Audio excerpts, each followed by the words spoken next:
So makkale, we are coming to the final question, that is question number 25. Question number 25 ചോദിച്ചിട്ടുള്ളത് നമ്മുടെ thermodynamics നിന്നാണ്. Thermodynamics specifically പറയാൻ പറ്റില്ല, thermodynamics and equilibrium club ചെയ്തിട്ടുള്ള ഒരു question ആണ്. പക്ഷേ തെർമോഡൈനാമിക്സിന്റെ ഇക്വേഷൻ ഡയറക്ട്ലി മീൻസ് ഇക്വേഷൻ ഉപയോഗിച്ചിട്ട് ഇക്വിലിബ്രിയത്തിന്റെ കൺസെപ്റ്റ് യൂസ് ചെയ്താലേ മാത്രമേ അത് കംപ്ലീറ്റ്ലി സോൾവ് ചെയ്ത് കിട്ടുള്ളൂ. സോ ആ ക്വസ്റ്റ്യൻ ഒന്ന് നോക്കാം നമുക്ക്. Dissociation of a gas A2 takes place according to the following chemical reaction. At equilibrium, the total pressure is 1 bar. Standard Gibbs energy of formation of involved substances have been provided below. So, standard Gibbs energy നമുക്ക് തന്നിട്ടുണ്ട്. രണ്ടിൻ്റെ formation Gibbs energy ആണ്. Degree of dissociation ആണ് ചോദ്യം.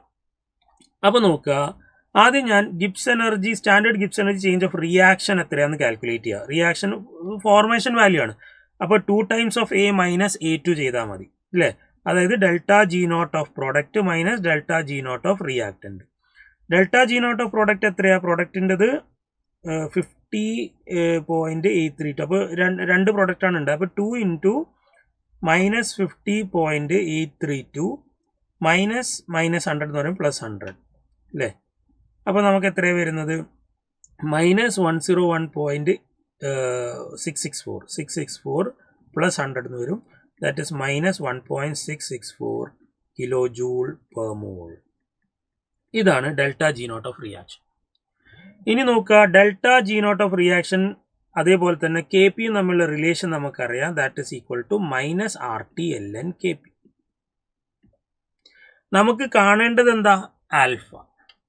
Alpha കണ്ടുപിടിക്കണമെങ്കിൽ നമുക്ക് delta G not reaction കിട്ടി. ഇനി K P കൂടി അതിൽ ഇക്വേഷൻ ഡിറൈവ് ചെയ്തെടുത്ത് ഇതിൽ സബ്സ്റ്റിറ്റ്യൂട്ട് ചെയ്താൽ നമുക്ക് കിട്ടും. അപ്പോൾ നോക്കുക, ഇവിടെ ഞാൻ A2 gas giving 2A gas, ഇതാണ് നമുക്ക് തന്നിട്ടുള്ള chemical reaction. T equal to 0 ആകുമ്പോൾ ഇതിൻ്റെ ഇനീഷ്യൽ പ്രഷർ P0 ആണെന്ന് വിചാരിക്കുക. P0 ഇവിടെ ഒന്നുമില്ല. ഇക്വിലിബ്രിയത്തിൽ എത്തുന്ന സമയത്ത് ഇത് P ആൽഫ ഡിസോസിയേറ്റ് ചെയ്ത് പോയി. അപ്പോൾ P0 ഇൻറ്റു 1 മൈനസ് ആൽഫ ഇവിടെ ഫോം ചെയ്തു. ഇവിടെ 2P0 ആൽഫയും ഫോം ചെയ്തു. ഇതിൻ്റെ ടോട്ടൽ പ്രഷർ 1 bar ആണെന്ന് തന്നിട്ടുണ്ട് അറ്റ് ഇക്വിലിബ്രിയം. അപ്പോൾ ഇക്വിലിബ്രിയത്തിലുള്ള ടോട്ടൽ പ്രഷർ എന്ന് പറഞ്ഞാൽ ഇത് രണ്ടും കൂടി ആഡ് ചെയ്യണം. അപ്പോൾ നോക്കുക, അത് P0 minus P0 alpha plus 2P0 alpha is equal to 1. അപ്പോൾ ഇതിന്ന് നമുക്ക് P0 into 1 plus alpha equal to 1 എന്ന് കിട്ടും. That is 1 plus alpha equal to 1 by P0.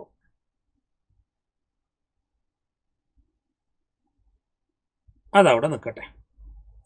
ഇനി എനിക്ക് കെ പിയുടെ എക്സ്പ്രഷൻ കിട്ടണം, കാരണം കെ പി ആണല്ലോ ഇവിടെ സബ്സ്റ്റിറ്റ്യൂട്ട് ചെയ്യേണ്ടത്. കെ പിയുടെ എക്സ്പ്രഷൻ കിട്ടാൻ നമ്മൾ എന്താ ചെയ്യേണ്ടത്? ഈ ഇക്വേഷൻ തന്നെ എടുത്താൽ മതി. സോ അടുത്ത പേജിലേക്ക് വരാം. കെ പിയുടെ എക്സ്പ്രഷനിലേക്ക് വരുമ്പോൾ K P is equal to partial pressure of A square by partial pressure of A2. Partial pressure of A എന്ന് പറയുന്നത് 2P0 ആൽഫ എന്നാണ്. അപ്പോൾ 2P0 alpha whole square by partial pressure of A2 എന്നാണ് P0 into 1 minus alpha. P0 into 1 minus alpha. അപ്പോൾ ഇവിടെ 4P0 square alpha square by P0 into 1 minus alpha. P0 square cancel ആയി. അപ്പോൾ 4P0 alpha square by 1 minus alpha. ഇവിടെ നമുക്ക് രണ്ട് unknowns വന്നു. ഒന്ന് P0യും വന്നു, അതേപോലെ ആൽഫയും വന്നു. ഇതിൽ നമുക്ക് P0നെയും ആൽഫനെയും അങ്ങോട്ടും ഇങ്ങോട്ട് മാറ്റാൻ നമുക്ക് അവിടെ റിലേഷൻ ഉണ്ട്. അപ്പോൾ P0 is equal to 1 by 1 plus alpha എന്നത് നമുക്ക് അവിടെ സബ്സ്റ്റിറ്റ്യൂട്ട് ചെയ്താൽ നമുക്ക് P0നെ ഒഴിവാക്കി അവിടെ ഒറ്റ അൺനോണിലേക്ക് മാറ്റാൻ പറ്റും. അപ്പോൾ നമ്മൾ P0ന് പകരം 1 ബൈ 1 പ്ലസ് ആൽഫ സബ്സ്റ്റിറ്റ്യൂട്ട് ചെയ്യണം. അപ്പോൾ 4 alpha square by 1 minus alpha. P0ന് പകരം 1 ബൈ 1 പ്ലസ് ആൽഫ. അപ്പോൾ ഇവിടെ എന്താ കിട്ടുക? 4 alpha square by 1 minus alpha square. Okay ആണല്ലോ. സോ നോക്കൂ, ഇത്രയും നമുക്ക് കിട്ടിയിട്ടുണ്ട്. അത് അവിടെ നിൽക്കട്ടെ. ഇനി ഡെൽറ്റ ജിയിലേക്ക് വരാം. Delta G naught of the reaction is equal to minus R T L N K P. Minus R T L N K P. അപ്പോൾ delta G naught of reaction എത്രയാ? അത് നമുക്ക് കിട്ടിയിരിക്കുന്നത് minus 1.664 kilo joule per mole ആണ്. അപ്പോൾ minus 1.664 10⁻³ joule per mole equal to minus 8.314. അത് ആറിൻ്റെ value 8 എടുക്കാൻ പറഞ്ഞിട്ടുണ്ട്. 8 ഇൻറ്റു ടെമ്പറേച്ചർ എത്രയാ? ടെമ്പറേച്ചർ 300 ആണ്. 300 LN Kp. ഇത് നെഗറ്റീവ് കട്ടായി, ഇവിടെ സീറോസ് കട്ട് ചെയ്ത് കഴിഞ്ഞാൽ ln is equal to 0.693 എന്ന് വരും. അതായത് 16.64 ഡിവൈഡ് ബൈ 24 എന്ന് വരും. അപ്പോൾ അത് 0.693 എന്ന് കിട്ടും. സോ ഇവിടെ ln KP. അപ്പോൾ KP is equal to നമുക്കറിയത് ln2 ആണ്. അപ്പോൾ KP equal to 2 എന്ന് കിട്ടും. സോ KP എനിക്ക് 2 എന്ന് കിട്ടും. ഇനി അതിവിടെ സബ്സ്റ്റിറ്റ്യൂട്ട് ചെയ്താൽ മതിയല്ലോ. KP equal to 4 alpha square into 1 minus by 1 minus alpha square. അപ്പോൾ 2 equal to 4 alpha square by 1 minus alpha square. അപ്പോൾ 2 minus 2 alpha square is equal to 4 alpha square. That means 6 alpha square is equal to 2. Alpha square is equal to 1 by 3. Alpha is equal to 1 by root 3. അവിടെ കൊണ്ട് അവർ അവസാനിപ്പിച്ചില്ല. നമുക്ക് ആൽഫയുടെ value 1 by root 3 കിട്ടിയ ക്വസ്റ്റ്യനിൽ ചോദിച്ചിരിക്കുന്ന format നോക്കൂ. അതിനെ x into 10 raised to minus 2 whole raised to 1 by 2 എന്നാക്കണം.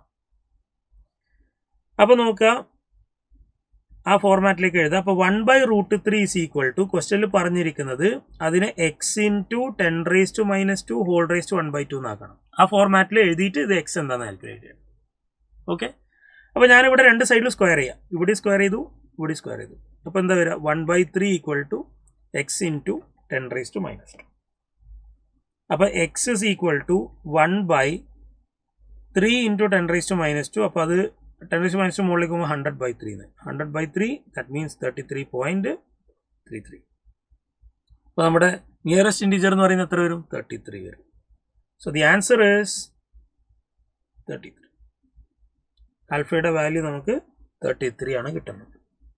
So with that മക്കളെ നമ്മുടെ സെഷൻ ഇവിടെ കഴിയാണ്. സോ JEE മെയിൻ ജാനുവരിയിൽ 2026 ജാനുവരിയിൽ 22-ാം തീയതി നടന്ന മോർണിംഗ് ഷിഫ്റ്റിലെ പേപ്പറാണ് നമ്മളിപ്പോൾ കവർ ചെയ്തിട്ടുള്ളത്.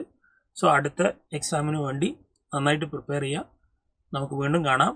Till then take care.